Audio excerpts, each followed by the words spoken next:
what a surprise, Lee, that the media was briefed towards the end of last week that a major cut in immigration is coming, then the speech never happens, then the cut in migration isn't happening. What a giant surprise that, again, those paying attention realise they're full of it. Those that aren't go, well, no, Labor's doing something about it. Here we go again, right? So Labor's in a real predicament. Well, they can't even agree internally within their own party whether Tony Burke should get up and talk about it or what their policy is. But we obviously know that Labor don't want to admit their failings. That's the key point here, Paul, is they don't want to admit that they have significantly contributed to the problem and the system that we have in immigration currently in this country. You know, if we look at the figures, so between 22 and 25, the net immigration levels that come into this country were 81% above the forecasted budget. Mm-hmm. We've just discovered that graduate students, we've currently got over 270,000 graduate students in this country. And of those, 30% of them are their relatives who come into this country. Now, they're to stay on and once they've completed their degree, which can be any degree, and work within this country. But they're residing within our capital cities, so not in the regional rural areas where we need these jobs or these workforces as well. Then we've got course hoppers. Then we got the Admin Review Tribunal with a backlog of bridging visas and what do you call it? The temporary protection visa used to be, but now it's gone, yeah. Yep. And then we've got illegal immigrants in excess of 75,000 in this country. And the interesting one that I find as well is in 23-24, do you know how many skilled migrants were actually tradespeople when we have a housing crisis in this country? Bugger all. Less than 1%. Bugger all, exactly. Less than 1%.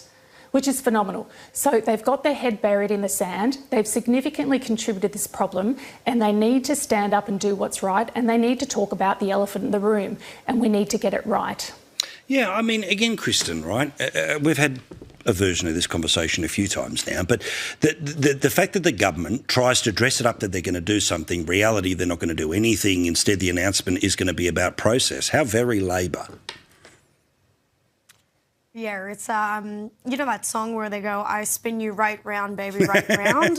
That's what's happening here. And look, I do think that part of this is democracy at work. Now that it's turned into a 3-horse race rather than a 2-horse race, Labor is actually looking at their immigration policy. So, you know, on the one hand, society is actually able to start to make the changes that we need. But they are going to spin it, because I read a quote in the Sydney Morning Herald today, and it said, without faster access to skilled migrants, labour shortages will put broader national economy at risk. Now, that is what they are going to come after One Nation for. They're going to say, well, we're going to go through a skills shortage if One Nation are able to get up, and they're going to try this spin in the lead up for the state election. And they're also going to spin the deportation that they're trying to do as overstayers, because that's the sexy way to do it, rather than saying deportation, and they're going to try and label One Nation as, you know, Trumpest of it all. Yeah, and I mean, look, we saw this rubbish that is being pushed around by some of the kids that are going to take to the streets. And again, if somebody wants to protest, good luck. But if you think that the protest is going to change everything, it's not going to change anything, in my view, when it comes to this one. But again, at the heart of things here, Lee, you heard one of the student activists, hundreds of kids at my school are going to be deported, you know, if that evil lady or that evil party gets anywhere near power. Just not true. And again, who has a problem with, if you have overstayed your visa, then either find a way to stay legally or ta-ta? I'm curious to know how there's, hundreds and hundreds of students in her school that are here illegally. Yeah. Really? Like, come off it. And have we not heard about every other political party? The top 3 now talking about deporting illegal immigrants. So it's not just One Nation, it is every major party, obviously, in this country. And it breaks my heart, Paul, that the fact that schools are meant to be for education and debate. Right? Yes, democracy, yes, education, and yes, debate. But it should not be a breeding ground for political activism and socialism. You know, these kids don't have any real world experience yet.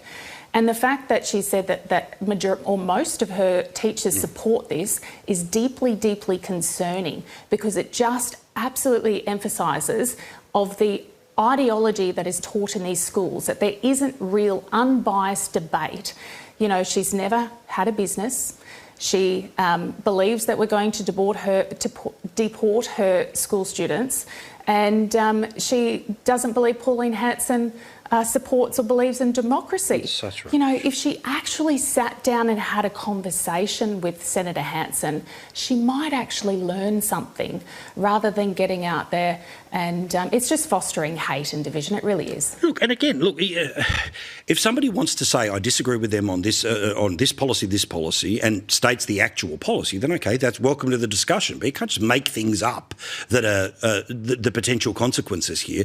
Again, look, you know, Kristen, that sort of libertarian streak in me still says, hey, if you're a 16-year-old and you're paying tax, well then, you know, taxation without representation, maybe that's your way in as a voluntary voter, maybe, right? But very clearly, the Greens, etc., who want as many teenagers to be voting as possible, want it because it's this giant surge of hard left voting. That's why they want it to take place. What do you think about this protest and whether it moves the needle in which direction by 1/1,000,000th of a degree?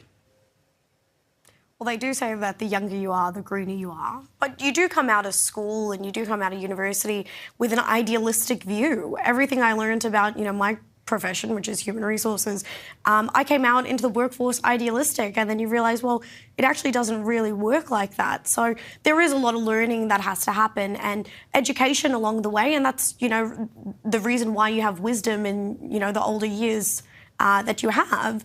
But I do want to know who is actually organising these protests, because she may be the face of the protest, but, you know, are your parents a part of a political party? Are they union members? Is it purely the school? Because I don't think that they could have gotten all those talking points down pat just from social media. I think someone must be assisting them in some way.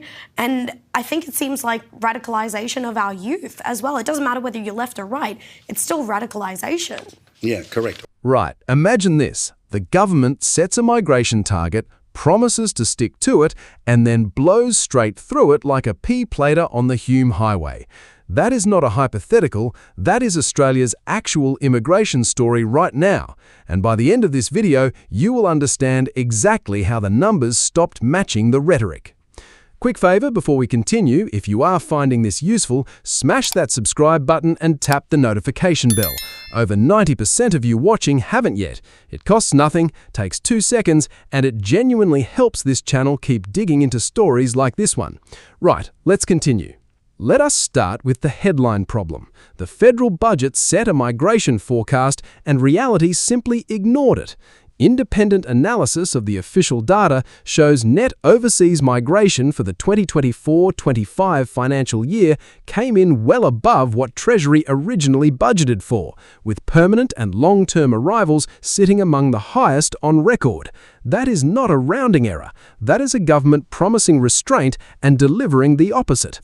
But here's where it gets interesting, because the story is not just about the number, it's about who is arriving and where they end up. International student numbers have surged, and a meaningful chunk of those visas come with accompanying family members attached, all funneling into the same handful of capital cities. Meanwhile, regional Australia, the places actually crying out for workers, sees barely a trickle. Imagine ordering a pizza and having the delivery driver drop it off in a completely different suburb. That's essentially what's happening with migration settings versus where the labour shortages actually are. Then there's the paperwork nightmare. The tribunal that handles visa appeals is drowning in a backlog, which means more people sitting on bridging visas in limbo for months, sometimes years. It's bureaucracy moving at the pace of a Melbourne tram in peak hour traffic. And on skilled migration, the mismatch is almost comedic if it wasn't so serious. Australia is in the middle of a housing crisis, desperate for tradespeople, and yet the actual proportion of skilled migrants coming in as tradies remains tiny. We're importing everything except the people who could actually help build the houses we need. Now, politically, this becomes a weapon. Labor gets accused of talking tough on migration while the numbers tell a different story, and opposition voices like One Nation use that gap to argue the major parties simply aren't being straight with voters.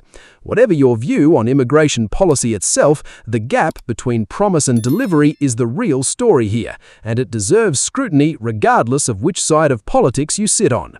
Thanks so much for watching. We'll catch you in the next one. And please don't forget to drop your thoughts in the comments below.